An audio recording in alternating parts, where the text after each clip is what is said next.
the United Nations Refugee Agency estimates that East Sudan has more than 100,000 Eritrean refugees. For over 40 years, they have been living in some of the worst conditions, neglected by most aid agencies. The Eritrean refugees issue is one of the biggest issues in the whole of Africa, maybe.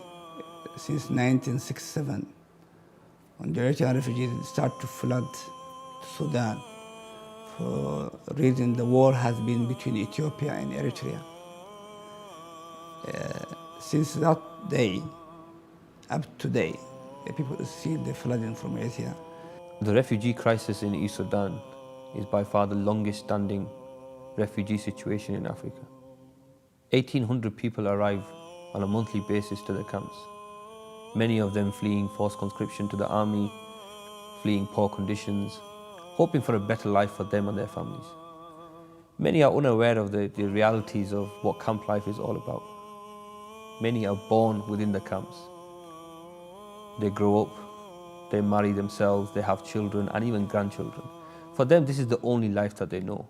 I don't think I've ever seen anything which really matches the destitution and poverty and difficulty that they are going through.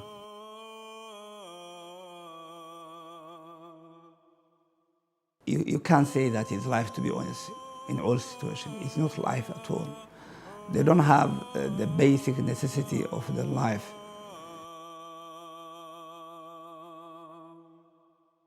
Life in the camps, as I saw it, was about two main things. First of all, it was about survival.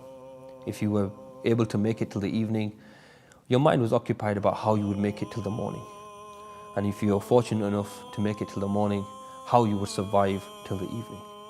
This is the first thing that life is about. Secondly, it's about waiting. You wait for a handout. You wait for some food aid to arrive. You wait for basic medical supplies. And some unfortunate circumstances, you're waiting for death, because that's your escape.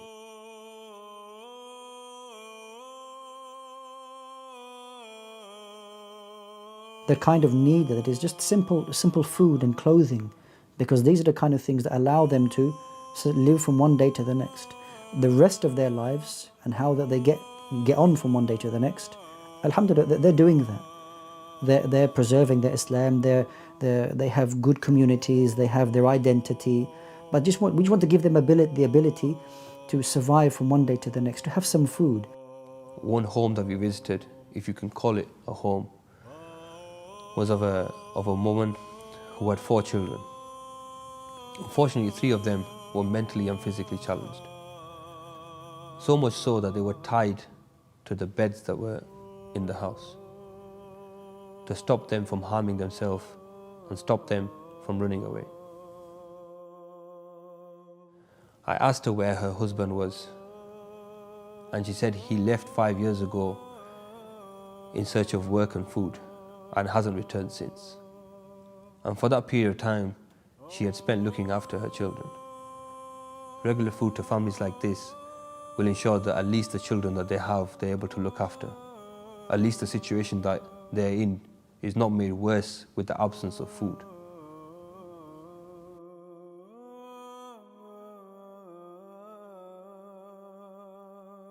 Food for those people is life. It's really life.